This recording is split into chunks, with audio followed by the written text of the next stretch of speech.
generales de Dios. Ampliado. Campeones de la fe.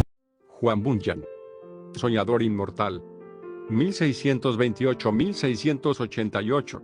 Caminando por el desierto de este mundo, paré en un sitio donde había una caverna, la prisión de Bedford. Allí me acosté para descansar. Pronto me quedé dormido y tuve un sueño.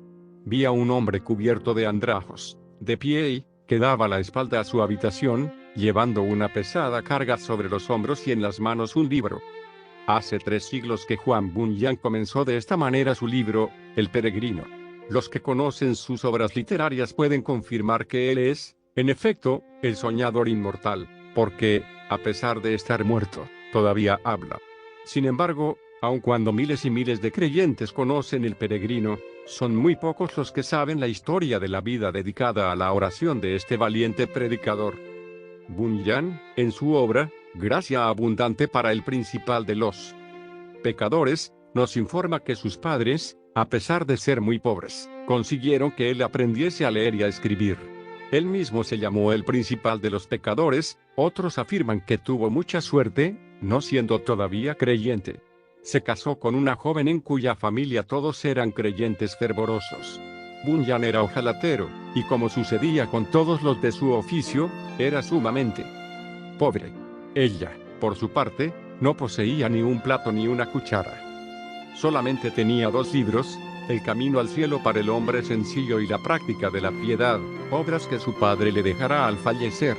A pesar de que Bunyan encontró en esos 2 libros algunas cosas que le interesaban, fue solamente en los cultos que sintió la convicción de estar camino al infierno. En los siguientes trozos copiados de la gracia abundante para el principal de los pecadores, se descubre cómo él luchaba en oración durante el período de su conversión. Llegó a mis manos una obra de los Ranters, un libro muy apreciado por algunos teólogos.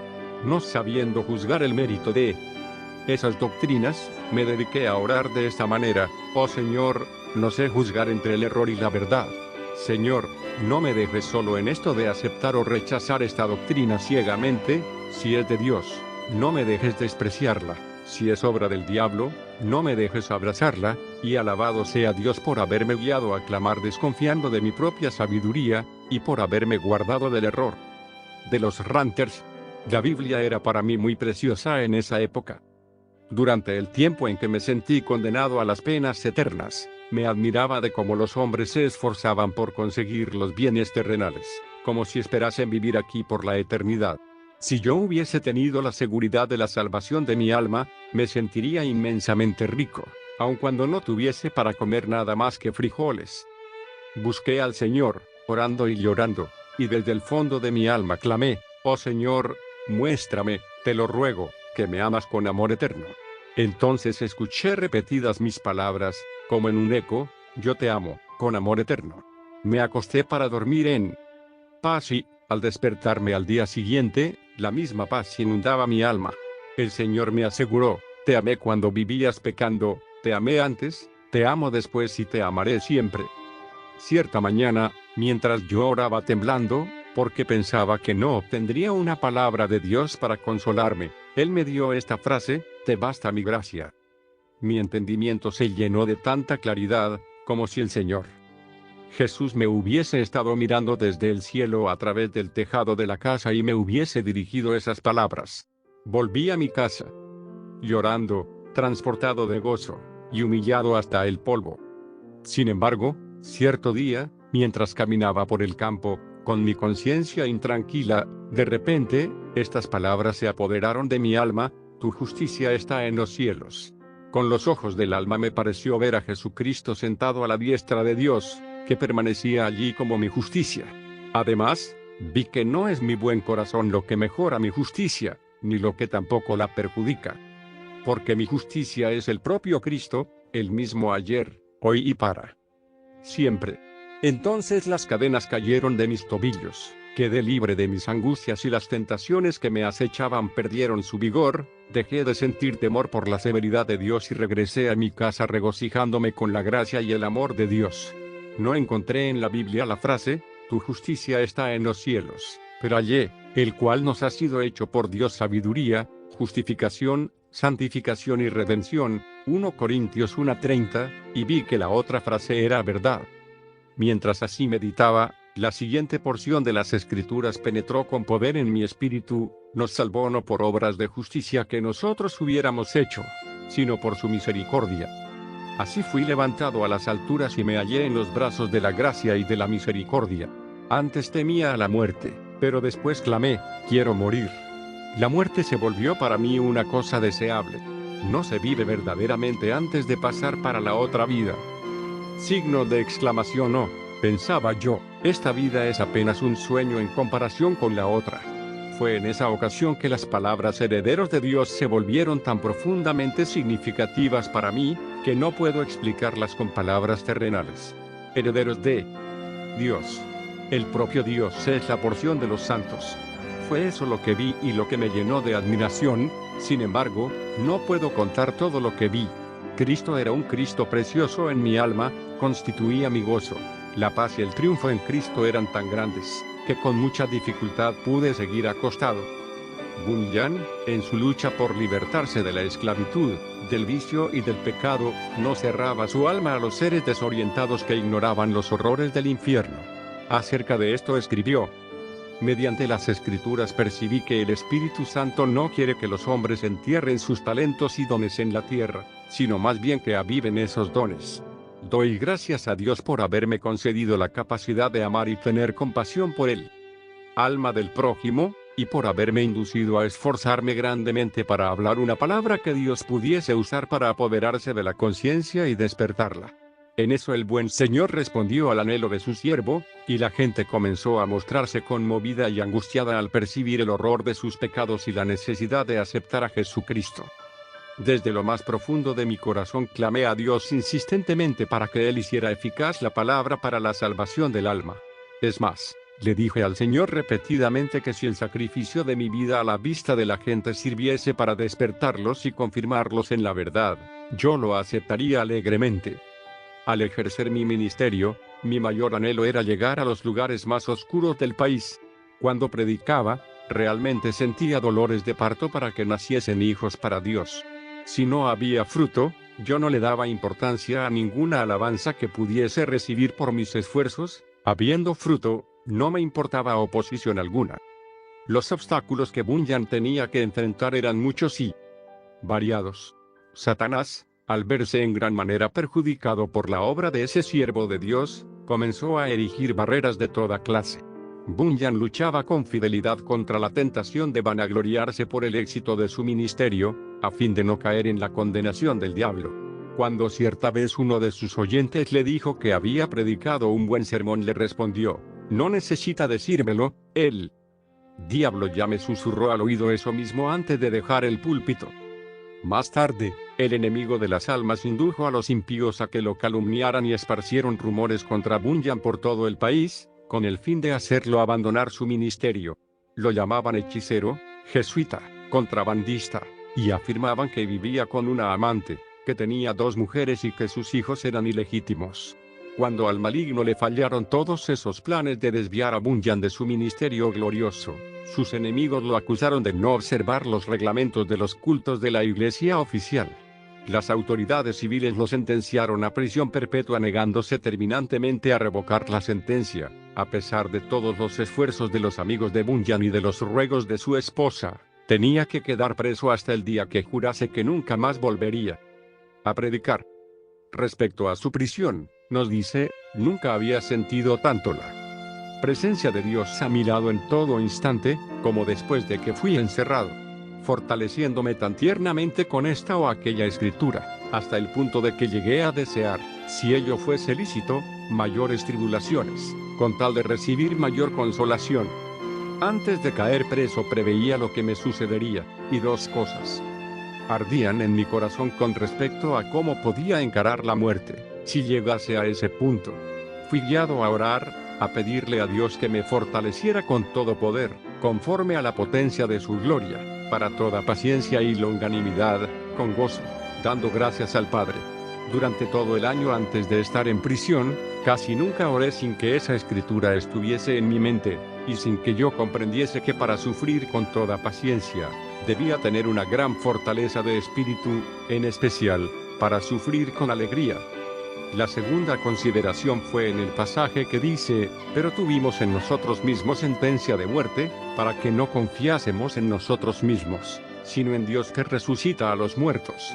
Por esta escritura comprendí que si yo llegase al punto de sufrir como debía, primeramente tenía que sentenciar a muerte todas las cosas que pertenecen a nuestra vida, considerándome a mí mismo, a mi esposa, mis hijos, mi salud, los placeres, todo.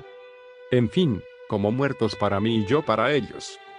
Resolví, como dijo Pablo, a no mirar las cosas que se ven, sino las que no se ven, porque las cosas que se ven son temporales, pero las que no se ven son eternas. Y comprendí que si yo fuese prevenido solamente de caer preso, podría de improviso ser llamado también para ser azotado o amarrado a la picota. Aun cuando esperase solo esos castigos, no soportaría el castigo del destierro. Pero la mejor manera de aguantar los sufrimientos era confiar en Dios, con relación al mundo venidero, y en cuanto a este mundo, debía considerar al sepulcro como mi morada, extender mi lecho en las tinieblas y decir a la corrupción, tú eres mi padre, y a los gusanos, ustedes son mi madre y mi hermana, Job 17 2.13-14. Sin embargo, a pesar de ese consuelo, me sentí un hombre rodeado de debilidad. La separación de mi esposa y de nuestros hijos, aquí en la prisión, se vuelve a veces como si se separa la carne de los huesos. Y esto no solamente porque me acuerdo de las tribulaciones y miserias que sufren mis seres queridos, especialmente mi hijita ciega. Pobre hija mía, qué triste es tu existencia en este mundo. Vas a ser maltratada, pedirás limosnas, pasarás hambre, frío, desnudez y otras calamidades. 0H. Los sufrimientos de mi cieguita me quebrarían el corazón en pedazos. Yo también meditaba mucho sobre el horror del infierno para aquellos que temían la cruz, al punto de negarse a glorificar a Cristo, y de rechazar sus palabras y leyes ante los hijos de los hombres. Pero mucho más pensaba sobre la gloria que Cristo preparaba para aquellos que con amor, fe y paciencia daban testimonio de Él. El recuerdo de estas cosas servía para disminuir la tristeza que sentía al recordar que mis seres queridos sufrían por el testimonio de Cristo. Pero todos los horrores de la prisión no fueron suficientes para quebrantar el espíritu de Juan Bunyan. Cuando le ofrecían su libertad a cambio de que nunca más volviese a predicar, respondía: si hoy saliese de la prisión, mañana comenzaría a predicar, con la ayuda de Dios. Para aquellos que piensan que en fin de cuentas, Juan Bunyan era solo un fanático, les recomendamos que lean las obras que él nos legó, gracia abundante para el principal de los pecadores, llamado al ministerio, el peregrino, la peregrina, la conducta del creyente, la gloria del templo, el pecador de Jerusalén es salvo. Las guerras de la famosa ciudad de alma humana, vida y muerte del hombre malo, el sermón del monte, la higuera estéril, discursos sobre la oración, el viajero celestial, gemidos de un alma en el infierno, la justificación es imputada, etc., y mediten sobre ellas. Juan Bunyan pasó más de 12 años en la cárcel. Es fácil decir que fueron 12 largos años, pero es difícil imaginar lo que eso realmente significa. Pasó más de la quinta parte de su vida en la prisión, a la edad de mayor energía. Fue un cuáquero llamado Whitehead el que consiguió que lo libertaran. Después que estuvo libre, fue a predicar en Bedford, Londres, y muchas otras ciudades. Llegó a ser tan popular, que lo apodaron Obispo Bunyan. Continuó su ministerio con fidelidad hasta la edad de 60 años, cuando fue atacado de fiebre y falleció. Su tumba es visitada por decenas de millares de personas. ¿Cómo se explica el éxito de Juan Bunyan? El orador, el escritor, el predicador, el maestro de escuela dominical y el padre de familia. Cada uno de ellos, conforme a su oficio, puede sacar un gran provecho con el estudio del estilo y de los méritos de sus escritos. A pesar de que Bunyan fue solamente un humilde ojalatero sin ninguna instrucción. Pero ¿cómo se puede explicar el maravilloso suceso de Bunyan?